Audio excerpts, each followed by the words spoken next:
এই একছৰা দাঁত হৈ দিম আৰু কত দেৰি নকৰিলি কেলে এদিন সোনকালে আহি কিবা মুখ চুখ ফুলাই আছ এনে ক্ষীণে যে তোৰ মুখখন যা আকৌ তেতিয়াহ'লে ক্ষীণ এজনী চাই ল'বি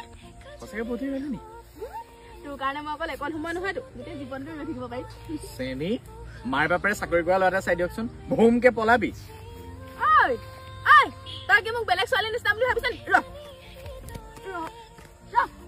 কি এইবিলাক যে চৰকাৰী চাকৰি আশাত টপা আঙুলিলে বিয়া হোৱা বিধৰ ছোৱালী মই নহয় আকৌ তই যদি চাকৰি কৰিব নোৱাৰ তেতিয়াও মই তোলে যাম দুইটা মিলি গাহৰিকে পুহিম দে তই কচু কাটিবি আৰু মই দানা বনাম হ'ব হ'ব গোসানী এতিয়া বল ঐ ভাল পোৱা ৰ'দালি